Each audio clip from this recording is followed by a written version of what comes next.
드리라. 아멘. 13장에서 안디옥 교회에서 금식하며 기도하면서 성령 하나님의 지시에 따라 바나바와 바울을 이제 이방인의 복음 전파자들로 선교의 여정을 이제 파송하게 됩니다. 그 선교 여정을 파송한 것이 이제 14장에서 1차 전도 여행이 마쳐지게 됩니다.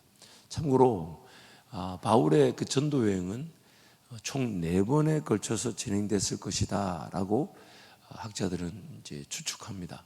그리고 사도행전에서는 3차 전도 여행의 끝으로 이제 그토록 가고 싶어 했던 로마에 이르게 되고, 로마에서 복음을 전하는 사도 바울의 모습으로 내용은 마무리되지만, 로마 감옥에서 풀려난 뒤에 이제 우리가 디모데 전후서와 디도서 말씀을 보면 사도 바울이 교회들도 격려하고, 그리고 이제 순교하는 4차 전도 여행으로 순교하는 사도 바울의 모습을 이렇게 보여주고 있습니다. 그래서 오늘 본문 말씀은 이제 1차 전도 여행이 지나가면서 크게 큰 성을 3가지로 표현하죠.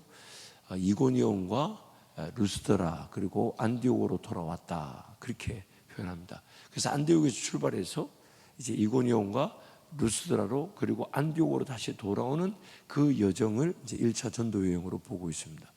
그래서 1차 전도 이제 이고니온이라는 성에 가서 이제 복음을 전하게 되는데, 24장에서 조금 주목할 점은 이고니온이라는 성에 갔을 때에 그 성에 좀 오래 머물렀다라는 표현들, 또 오늘 14장 본문 마지막에 가보면 안디옥에 돌아갔을 때도 이제 오래 머무는 장면이 나옵니다. 그리고 이제 15장에 가면 이제 안디옥 교회에 일어났던 어떤 이단 세력의 비진리, 즉 율법을 지켜야만이 율법을 지켜야만이 예수를 믿고 구원을 받을 수 있다는 그런 이단 사상들을 이제 처리하게 되는 그런 장면들이 나옵니다. 그래서 사도 베드로와 제자들, 즉 유대인 제자들에 의해서 복음이 잉태되어 해산하게 됐을 때 그들을 통하여 이제 이방 땅에 그런 사마리아와 또 혹은 가이사랴와 그리고 안디옥에 이렇게 교회가 세워지는 이 장면들을 보여주게 되고, 그리고 세워진 안디옥의 교회를 통해서 이제 본격적인 이방인의 복음 전파를 위해서는 하나님께서 바울을 구별해 두셨다가 그를 이방인의 복음 전파자로 세워 나가시는 장면들을 보게 됩니다. 특히 이 예루살렘 교회를 중심으로 해서 복음이 전파됐던 그 기록들을 보면 제자 훈련이라는 기간 동안에, 일정한 기간 동안의 교육에 대한 언급이 전혀 등장하지 않습니다. 그런데 이방인에게 복음을 전할 때는 일정 기간 어디에 머물렀다는 기록들을 기록하고 있습니다. 특히 이제 머물렀던 곳에서 또한 이 직분자들을 세우는데, 오늘 본문 23절의 말씀도 보면 이제 그 루스드라나 이고니온, 이제 안디옥으로 돌아오는 그 여정 속에 각 지역마다 복음이 전파되고 각 지역마다 교회 공동체가 세워지면서 이제 장로를 세웠다라는 기록이 나옵니다. 이 장로를 세웠다는 이 오늘 본문 14장에서의 기록은 사도행전 전체에서 유일한 기록입니다. 사도행전 전체에서 유일한 기록인데, 사도행전의 특징이 뭐냐면 한번 특별한 일이 있음을 소개했을 때는 그 다음에 2번 똑같은 얘기를 반복하지 않는다는 거예요. 저는 굉장히 재밌었거든요, 그 부분이. 여러분 앞으로 사도행전을 읽어 나갈 때 그런 부분들을 한번, 특히 베드로를 통한 그런 복음의 메시지나 이제 사도 바울을 통한 복음 메시지들이 이제 성숙의 성장의 이 내용들을 포함하고 있어요. 했던 말을 또 하는 것처럼 보이지만 그때 그 메시지 중에 특별한 메시지가 그 메시지만 나오는 이 모습들을, 내용들을 보여주죠. 그래서 각 그 복음의 전파 메시지가 예수 그리스도에 대한 다양한 면에서, 다양한 각도에서 예수 그리스도를 소개하고, 또한 그 형편, 그 상황, 그 복음 대상자들의 수준과 상태에 맞는 이 복음의 메시지들이 전파되는 것을 보여줍니다. 그러니까 각양각색의 메시지 특색 있게 전해지고 있는 것이죠. 또한 각양각색의 그런 교회 성장 내의 내용들을 특색 있게 보여주고 있는 것입니다. 그래서 이제 13장에서 이제 그 1년간 안디옥 교회를 가르쳤던 교회가 이제 금식하며 자발적으로 기도하는 모습들, 또 금식하며 기도했을 때 성령이 지시에 따라 바나바와 바울을 보내게 되는 모습들, 또 바나바와 바울이 각 지역마다 일정 기간을 머물면서 제자 훈련을 했다는 것을 암시하는 거죠. 왜냐하면 이미 안디옥 교회에서 그렇게 머물면서 제자 훈련을 했다는 내용이 등장했기 때문에 이제 14장에서 오래 머물렀다 이런 표현들은 머무는 지역들마다 이제 제자들을 품고 그들과 함께 동고동락하며 가르쳤다는 거죠. 그래서 여기서 한번 이런 추정도 해볼 수 있고 또 우리의 어떤 도전도 좀 있을 수 있어요. 그게 안디옥 교회에 일어났던 것을 제가 말씀 전하면서 여러분과 나누었었는데, 히브리파 제자들, 유대인 제자들에게 복음이 전파되었을 때는 오래 머물렀다, 제자 훈련했다라는 기록이 등장하지가 않습니다. 물론 꼭 절대적인 어떤 기준이라고 볼 수 없지만은 가늠해 볼 수 있는 게 있습니다. 특히 처음에 복음이 베드로를 통해 전해졌을 때 그 3,000명 가까운 사람들이 돌아왔던 그 3,000명은요, 디아스포라 유대인들로서 1년에 3번 절기에 따라 예루살렘에 꼭 가야 된다라는 것을 지켰던 이들이었습니다. 그러니 그들의 삶에서의 그 율법과 그들의 실생활에서의 관계는 추측해보고 예측해볼 수 있죠. 얼마나 율법에 충실했을까라는 것을 알 수가 있습니다. 자신의 일상을 살면서 그 자리에서 그 당시에 무슨 교통편이 좋았겠어요? 잠시 왔다 가는 그런 길이 아닌데 그들이 그 흩어졌던 그 나라들에서부터 다 예루살렘에 올라와서 오순절 절기를 지키려고 했다는 것은 굉장한 율법에 충실한 삶이었다고 볼 수 있어요. 또한 성전 앞에 있던 안전병을 일으켰을 때 그 성전 중심의 사람들이 5,000명, 남자만 5,000명 예수를 믿었다.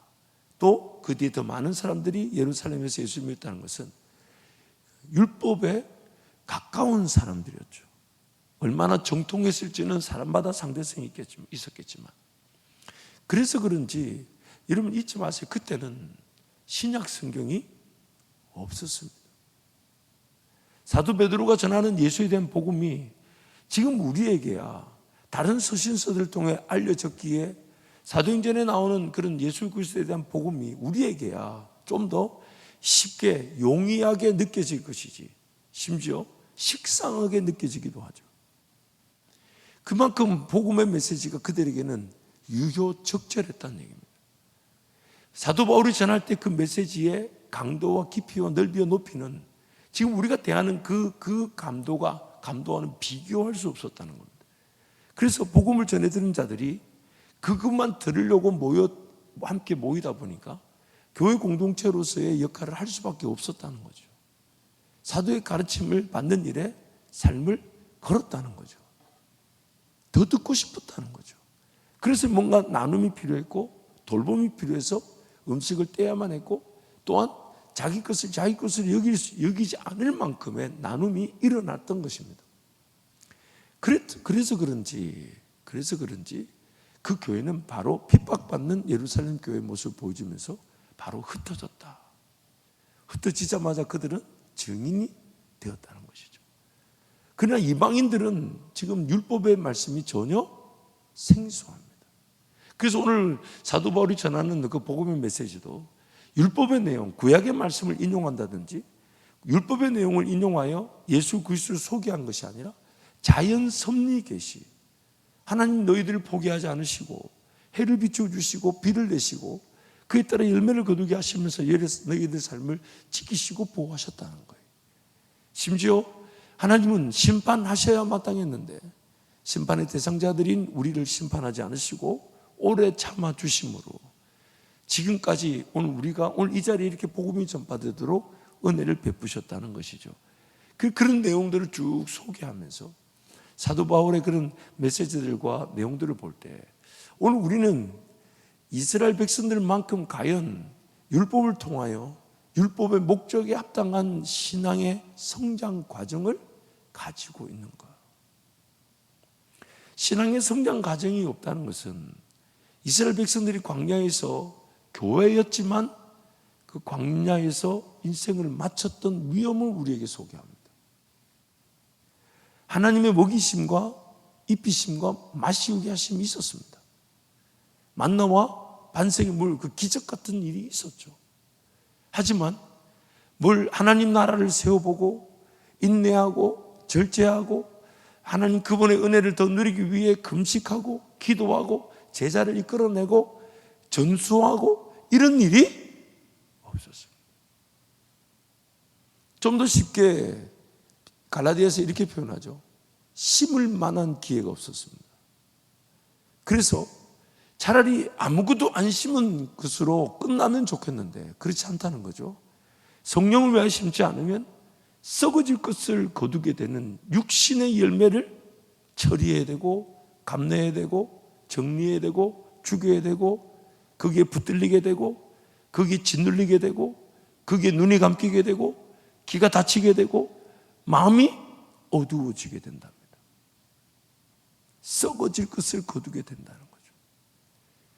그래서 오늘 우리의 삶, 우리의 그 사도행전의 그런 충만의 모습들, 그래서 3년의 시간 동안 예수님께서 제자들에게 가르쳤던 그 가르침은 엄청난 기적, 표적, 병 고침, 귀신 축출, 죽은 자도 살리는 엄청난 것을 하나님께서, 예수님께서 보여주셨지만 그걸로 그들이 변화되지 않더라는 겁니다. 하지만 그 기간이 필요했다는 거죠. 그 기간이 바로 자신들의 죄인됨을 깨닫는 율법적 환경 안에서의 성장과 인내의 시간들이었던 겁니다. 요한 1서 2장에 나오는 대로 아무도 너희를 가르칠 필요가 없고 주께 기름 부으신 바 된 것이 너희를 가르칠 것이니까 그 안에 거하라. 성령이 우리를 가르친다고 하셨는데 성령을 기름 부으심이라고 표현했어요. 그래서 마태복음 25장에 보면 예수님을 기다리는 두 부류의 여인이 있었다 그러죠. 다섯은 슬기롭고 다섯은 어리석었다 하는데 어리석고 슬기로운 여인의 차이가 뭐냐는 거예요. 뭐가 있고 없고요? 기름이 있고 없고. 얼마나 성령 하나님을 기다리고 성령에 젖어들려고 하며 가르침 안에 거하려고 하며 율법을 통하여 자신의 죄인됨을 깨달아 예수 그리스도를 바라보지 않으면 안 되면, 왜? 율법의 목적이 뭐냐면 찔러 쪼개서 혼, 연, 관절, 골수 모든 것을 다 하나님 앞에 펼쳐놓아 지으신 것이 하나라도 벌거벗지 않게 만든 것이 없답니다. 그래서 예수 그리스도 우리를 온전하게 하실 그분께로 나아가게 만든다는 거죠. 그렇다면 나에게 오늘 그런 시간이 있는가? 나에게 그런 시간이 있는가? 과연 율법을 통하여 죄를 깨닫고 그 율법을 통하여 예수님 아니면 살 수 없는 인생인 줄 알고, 그래서 예수 십자가 사랑밖에는 나를 구원할 게 없어서 그 십자가 사랑을 더 알고 싶어하고 그 사랑에 내가 흠뻑 젖어 있는가? 그거면 충분한가?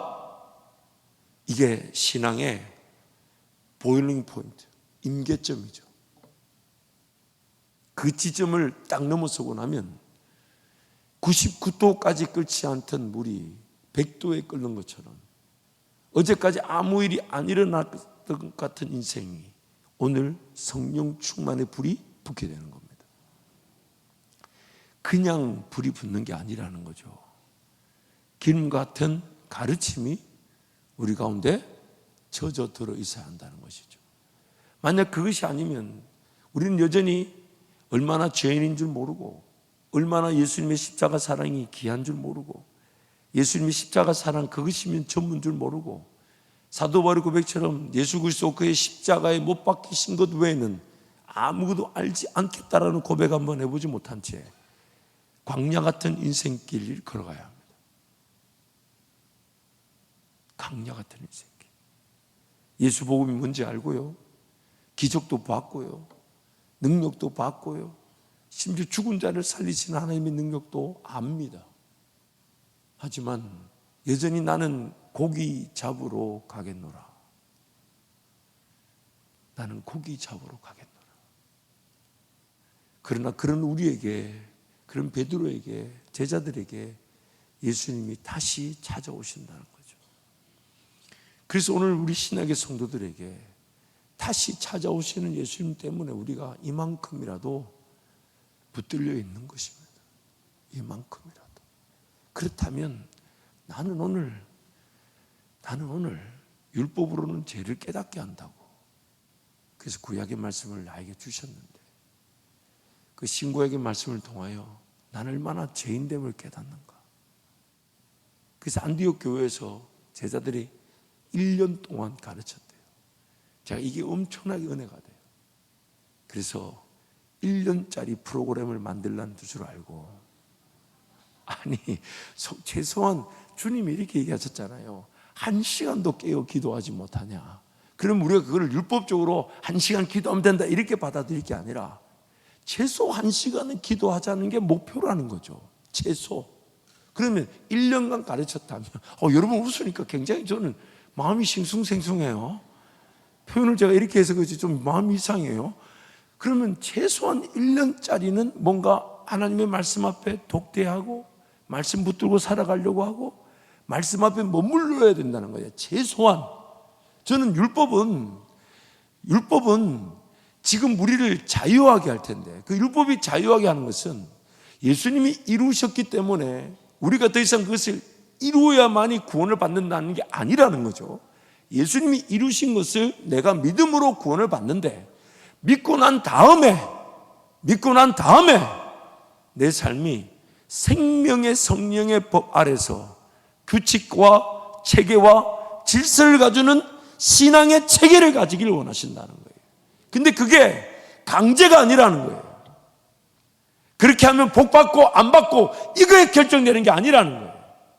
내가 자원해서 자발적으로 그 법으로 따른다는 거예요. 성령께서 나에게 제안해 주시는 대로 하지 말아야 될 걸 안 하고 해야 될 것을 하고자 하는 것. 그러나 그것이 내 구원의 조건이 아니라 예수 믿게 하신 성령 하나님께서 그것을 통하여 나를 빚어가신다는 거예요. 그러기에 율법은 우리를 죄에서 자유시켜 주는데, 어떻게 자유시켜 주냐? 율법을 예수님이 이루심으로 자유하게 하시고 성령께서 율법을 우리 가운데 적용해 주심으로 자유하게 하시는 거예요. 그러나 내 힘과 내 능력으로 율법이 안 지켜지는 것을 성령께서 지킬 수 있도록 도와주신다는 거예요. 그래서 오늘 내 삶의 목표가 바로 율법의 완성입니다. 예수 그리스도께서 이미 완성하신 그 길을 내가 걸어가는 겁니다. 내가 걸어가는 거예요. 그 삶의 기준과 목표와 방향을 걷게 되어야 되죠. 기록된 하나님의 말씀이 단 한 글자도 빼놓지 않고 내 삶에 이루어지기를 목표로 삼는 것. 주야로 그 말씀을 내 입에서 떠나지 말게 하며 그것을 묵상하며 그것을 지켜 행하는 것은 여호수아와 모세에게만 주신 말씀이 아니라 약속의 땅을 살고자 하는 우리에게 주신 말씀입니다. 그래서 말씀을 기준으로 삼아라, 그렇게 표현하는 거예요. 특별히 오늘 계속해서 사도행전 1장에서부터 성령 충만한 제자들과 그로 인해 생겨난 교회와 그 교회들의 행보를 통하여 교회를 또 낳게 되는 모든 과정을 볼 때 복음이 전파되는 자리마다 반드시 하나님께서 예수 믿기로 작정한 영혼들, 이렇게 표현하죠. 가는 곳마다 수많은 영혼들이 주께로 돌아오더랍니다. 수많은 영혼들이. 그 동시에 수많은 영혼들이 주께로 돌아오면서 끊임없는 핍박과 박해와 공격이 있다는 겁니다. 고난받는 교회, 고난 당하신 예수 그리스도, 그리고 그 고난을 기꺼이 자처하는 제자. 저는 오히려 이 말씀을 쭉 묵상할수록 무엇이 우리를 더 자유케 하는가라는 그 방향을 보게 됩니다. 뭔가 삶을 잘 살아내고 난 다음에 하나님 나라를 사는 게 아니라 하나님 나라를 사는 게 잘 사는 겁니다.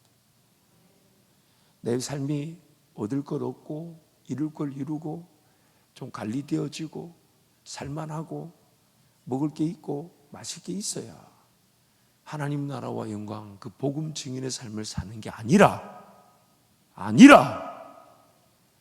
내가 그게 없어도 내가 오늘이라도 삶이 복음 증인의 삶을 살다가 주님 앞에 서기를 특권으로 하는 겁니다. 특권으로. 그래서 초점을 하나님께서 자꾸 어디다 두냐면 뭔가 나타날 열매가 아니라 오늘 저와 여러분의 삶의 본질적인 자세에 초점을 자꾸 두시죠. 증인의 삶을 산다는 것은 다름 아닌 고난당하신 예수 그리스도의 그 길을 걸어가는 거예요. 그러나 십자가 죽음 앞에 고난당하신 예수 앞에 뿔뿔이 도망치고 흩어졌던 제자들, 결국 그들의 문제가 뭐냐면 그 고난과 십자가의 죽음과 부활을 이해하지 못했다는 거죠. 이해하지 못했다는 거예요. 그러나 그 고난과 죽으심이 예수의 죽으심에 내가 참여하지 않는다면 부활의 영광도 없습니다. 그러면 오늘 내 삶의 목표가 어디 되어야 되냐? 내 삶의 목표가 어디로 가야 될까요? 뭔가 이루고 심지어 그것도 복음을 전하고, 이것도 복음을 전하려고 해서 전했던 제자는 한 명도 없었답니다. 기도만 했는데 성령이 임해서 전하려고 하지 않아도 전할 수밖에 없었다는 거죠. 제자들도 마찬가지고 사도 바울도 마찬가지. 그러나 사도 바울은 이미 앞에서 예루살렘 교회에 베푸신 그 은혜를 전체를 듣고 배웠기 때문에, 또 자기가 핍박한 과정 속에 그 교회를 봤잖아요. 그렇기 때문에 그 복음을 전하는 일이 일어날 것을 기대하며 그 방향에서 늘 기도했으나, 사도 바울이든 베드로든 제자들이든 그리고 오늘 우리에게는 주님이 먼저 물으시는 게 있다는 거죠. 오늘 본문 22절 말씀 우리 함께 선포하도록 하겠습니다. 22절 말씀 우리 함께 선포합니다. 제자들의 마음을 굳게 하여 이 믿음에 머물러 있으라. 권하고 또 우리가 하나님의 나라에 들어가려면 많은 환난을 겪어야 할 것이라 하고. 믿음에 머물라. 또한 우리가 하나님 나라에 들어가려면 어떻게 한다고요? 많은 고난에 참여해야 된다. 그래서 사도 바울을 부르실 때, 사도 바울을 다메섹 도상에서 만나실 때, 그리고 아나니아를 통해 하나님의 분명한 목적을 말씀하실 때 이렇게 얘기하셨죠. 사도행전 9장 15절 16절 함께 선포합니다. 주께서 이르시되 가라. 이 사람은 내 이름을 이방인과 임금들과 이스라엘 자손에게 전하기 위하여 택한 나의 그릇이라. 그가 내 이름을 위하여 얼마나 고난을 받아야 할 것을 내가 그에게 보이리라 하시니. 사도 바울을 부르셨을 때에 사도 바울을 향한 하나님의 목적은 택한 그릇인데, 그 그릇 때문에 다른 표현이 뭐냐면 하나님 나라를 위해 얼마나 고난을 받고 그 고난 가운데서 복음을 전하는 자로 세워질지, 그게 하나님의 사도 바울을 부르신 목적이자 우리를 향한 목적입니다. 빌립보서 1장 29절 말씀 함께 선포합니다. 그리스도를 위하여 너에게 은혜를 주실 것은 다만 그를 믿을 뿐 아니라 또한 그를 위하여 고난도 받게 하려 하심이라. 오늘 본문 사도행전 14장 22절에 나왔던 복음을 전했던 곳마다 다시 그들을 권면하면서 격려할 때 했던 메시지, 믿음 안에 거하라. 또한 하나님 나라에 참여하기 위해 고난을 더 받아야 할 것이다. 고난이 목적이랍니다. 고난에 참여하는 것이 구원받은 저와 여러분의 삶의 목표랍니다. 결과를 놓고 오늘 내 삶을 살아내려는 게 아니라 하나님 나라 잘 살아야지, 복음 잘 전해야지, 예수님 오신 그날까지 예배자로 살아야지, 이게 항상 결과적인 목표가 아니라 원인적인 목표로 우리에게 말씀하시는, 결과가 어떠하든지 그건 하나님께 맡겨놓고 오늘 내가 충분히 따라갈 수 있는 길, 오늘 내가 내 신앙의 목표가 되는 길, 거기서 주님이 기다리고 계시고 거기서 성령께서 돕기를 원하시며 거기서 성령께서 내 삶을 인도해 가기를 원하시는데, 그 길이 뭐냐면 고난당하신 예수님을 따르는, 고난을 자처하는 나의 삶입니다. 물론 그 고난은 꼭 피 흘리고 순교를 당하고 돌에 맞고 요거만 그 굉장히 높은 수준의 고난만을 얘기하지 않습니다. 높은 수준의 고난만을 얘기하지 않습니다. 왜 높은 수준이라고 표현하냐면 우리는 아직 그 정도의 고난을 당할 만한 자격이나 자질이 되지 않거든요. 그 정도의 고난은 아무에게나 줄 수가 없어요. 하지만 천국에 갔을 때 예수 그리스도의 십자가 고난에 얼마나 참여한 것으로 내 삶이 평가된다. 그래서 빌립보서 말씀의 사도 바울이 다른 건 다 뭘로 여긴다고요? 배설물로, 해로, 오직 한 가지. 예수 그리스도를 아는 지식이 가장 고상한데 그 일을 위하여, 그 부활에 이르기 위하여 고난과 죽으심에 기꺼이 참여하기를 원한다. 그래서 나는 날마다 죽는다. 자기 부인이 고난이 되는 거죠. 자기 죽음이 고난이 되는 거죠. 여러분, 종종 내 마음에 들지 않는데 수용해야 될 때가 있고 받아야 될 때가 있고 감내해야 될 때가 있고 용납해야 될 때가 있죠. 있어요, 없어요? 꼴보기 싫은 인간 용납해야 될 때가 있어요, 없어요? 여러분 때문에 제가 매우 현실적인 단어를 쓴 겁니다. 있어요, 없어요? 있어요. 쉬워요, 어려워요, 불가능해요? 불가능하죠. 내 힘으로는 안 돼요. 그 상황, 그 인간을 용납한다는 게 죽을 것 같아요, 진짜. 차라리 내가 포기하지. 내가 때려치우지. 이 때려치운다는 말은 좋은 의미에서의 죽음이 아니라 내 자존심을 끝까지 아마 얘기 안 하셔도 돼요. 굳이 얘기 안 해도 그런 어떤 자기 부인과 죽음이 끊임없이 우리에게 요구되죠.